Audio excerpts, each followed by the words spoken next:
Բարև ձեզ ու շնորհակալություն, որ ստեղ եք եկել եք, որպեսզի այսօրվա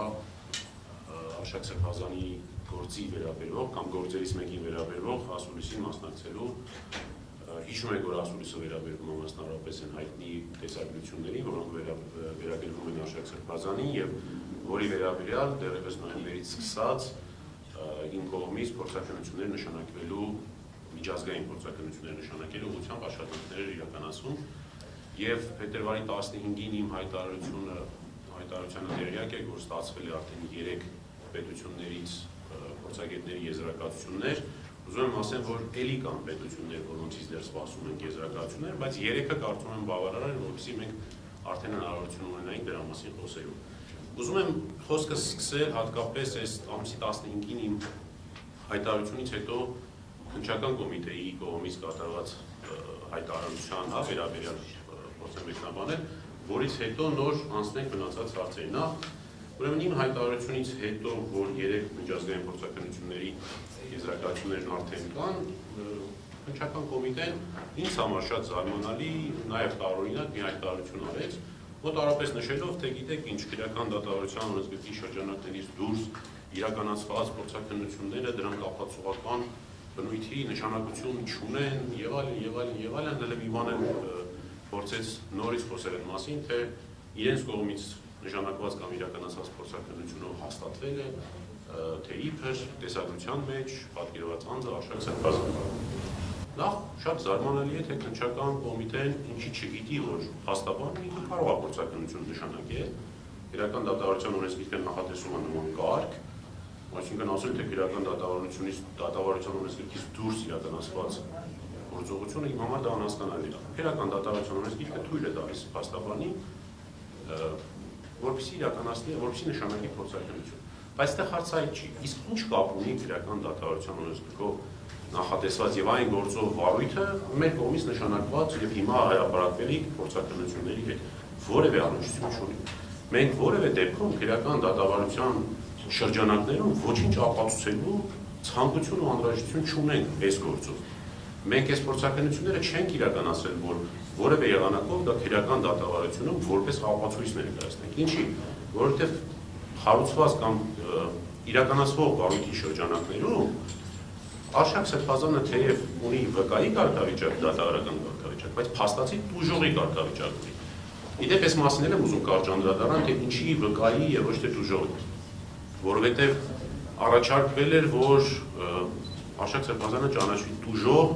այն հոդվածով նախաձեռնված քրեական վարույթով, որով հիմա քննություն իրականացվում է, մասնավորապես անձնական եւ ընտանեկան կյանքի գաղտնիության ռեժիմը խախտելու հոդվածով իրականացվող վարույթով։ Արշակ Սրբազանը հենց առաջին օրը հայտարարեց, որ ինքը առնչություն չունի այդ տեսակցության բովանդակությանը, այդտեղ պատկերված իրողությունները իր հետ որևէ առնչություն չունի, հետեւաբար ինքը չէր կարող տուժել իր անձնական կամ ընտանեկան գաղտնիքի ռեժիմը խախտելուց։ Եթե ինքը չի, ուրեմն իր անձնական ու ընտանեկան գաղտնիքը որևէ մեկը չի խախտել։ Բայց փոխարենը հայտարարվեց նաև հնչականում, որ մեկ այլ բանից է տուժել Արշակ Սրբազանը, մասնավորապես այն բանից, որ ինչ-որ մեկը կամ ինչ-որ մարդիկ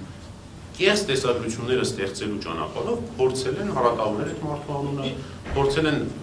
ատելություն սերմանել Արշակ Սրբազանի եւ ընդհանրապես եկեղեցու նկատմամբ։ Եվ հետեւաբար գործի քննության ուղղություններից մեկը կամ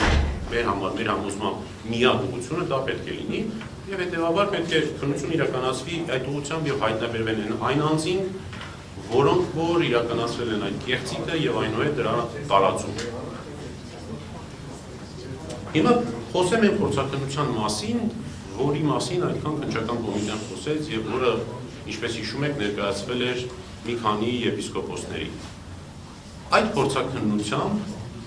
դատատեսած այնագրային փորձակնությամբ, միայն մեկ հարց ա տրվել։ Արդյոք տեսագրության մեջ պատկերված տղամարդը Արշակ Սրբազանն է թե ոչ։ Այս մի հարցն է տրվել։ Օրինակ հարց չի տրվել։ Արդյոք այդ տեսագրությունը իրականության հետ առնչություն ունի թե ոչ։ Արդյոք այդ տեսագրությունը կեղծիք է թե ոչ։ Հա որևէ նման հարց չի տրվել։ Հիմա ես դրա մասին, երբ որ արեցի իմ առաջին հայտարարությունը, ինչ էի ասում, մենք ոչ չենք ասում, թե Արշակ Սրբազանը կանգրահետ մի բաց մաշկով մի երիտասարդ է, որը բոլորովին նմանություն չունի այդ տեսագրության մեջ եղած անձի հետ։ Մենք այլ բան ենք ասում, տեսագրության բովանդակությունը կեղծված է։ Դուք արհեստական բանականությամբ բազմաթիվ այդպիսի տեսագրություններ տեսել եք, սարքած չէ։ Այօրինակ ես հիշում եմ, որ Արշակ Սրբազանի ասուլիսից հետո, վերջին ասուլիսից հետո, այսպես էլի բարձրախոսները դրված էին, սրանք բարձրախոս են, թե դրված էին եւ հենց այդ կադրերի վրա հավանաբար նույն մարդիկ կամ նույն խմբերը մեկ այլ տեսագրություն ստեղծեցին, թե իբր Արշակ Սրբազանն այստեղ դրած ինչ-որ ուղիղ խմում եւ այլն։ Հիմա այդ տեսագրություն, իհարկե տեսագրությունը հետո անհետացավ, չհասկացա որ շնջեցին, երևի հասկացան ինչ են արել։ Հիմա այդ տեսագրությունը, եթե օրինակ ներկայացնեինք այն փորձագետին, որ քննչականի համար այդ փորձակնությունը արել էր, նա էլի պիտի ասել, չէ՞ որ տեսագրության մեջ է անձը եւ Արշակ Սրբազանը հավանաբար կամ հնարավոր է որ նույն անձինք են։ Ընդ որում շատ կարևոր մի բան է, տվյալ տամ, փորձագետը չի հաստատում հաստատապես, որ տեսագրության մեջ պատկերված անձը եւ Արշակ Սրբազանը նույն անձինք են, ասում է հավանաբար նրանք նույն անձինք են, բայց քննչական կոմիտեն միշտ հավանաբար բառը չգիտես ինչի մոտանում։ Հիմա այս շրջանակներում, որպեսզի պարզ լինի, թեև արդեն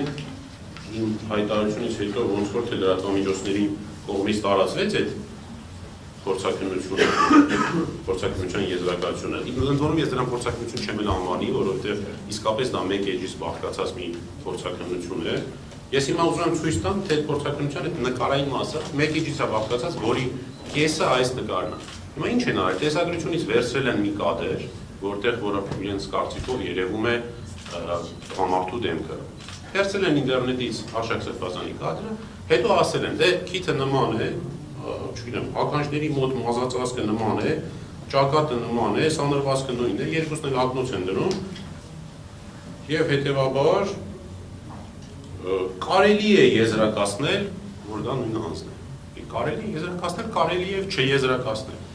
Բայց հիշեցնեմ կրկին, որ գլխավոր հարցը տեսագրությունը իրականությանը համապատասխանում է թե ոչ, այդպես էլ չի տրվել։ Ավելին, այս փորձակնությունը նշանակելուց առաջ, ինչպես քրեական դատավարության կարգով օրենսգիրքը սահմանում է, մեզ անգամ չեն էլ ծանոթացրել որոշմանը, որովհետև Արշակ Սրբազանը լինելով շահագրգիռ անձ այս վարույթով, քրեական դատավարության օրենսգիրքը նախատեսում է, որ պիտի որոշմանը ծանոթացնեն, որպեսզի հնարավորություն ստանանք մեր հարցերը կարել։ Եվ մեր առաջին հարցը դա է լինելու։ Իսկ տեսագրությունը օբյեկտիվ իրականության մեջ տեղի ունեցել, տեսագրության մեջ պատկերված իրադարձությունները օբյեկտիվ իրականության մեջ գոյություն ունեցել են, թե ոչ։ Այս հարցը պիտի դրվեր փորձագետին։ Բայց դեռ դա չի հարցը։ Ուզում եմ մի փոքր խոսել փորձագետի մասին առանց անունը տալու։ Այդ եզրակացությունից բացարձակ հասկանալի չէ, փորձագետը ինչ կրթություն ունի, ինչ մասնագիտություն ունի, որտեղ է փորձագետը աշխատում, քանի տարվա փորձառությամբ է աշխատում, ինչ մեթոդոլոգիաներով է աշխատել, բացարձակ ոչինչ պարզ չի։ Ինձ մոտ տպավորություն է, որ մի ցանկացած մեկին ուղղակի տվել են, ասել են հարի ստորագրի, թե ցինտել եկել ստորագրել է։ Բայց կրկնում եմ, այդ փորձակնությունը, որով պնդում են, թե հաստատվել է, որ տեսագրության մեջ պատկերված անձը Արշակ Սրբազանն է, իրականությանը չի համապատասխանում առնվազն տեսագրության գոյության, օբյեկտիվ իրականության մեջ այդ տեսագրության մեջ եղած իրադարձությունների գոյության իմաստով։ Թե չէ, հիմա կեղծ տեսագրության մեջ ցանկացածս կարող են լինել եւ ցանկացած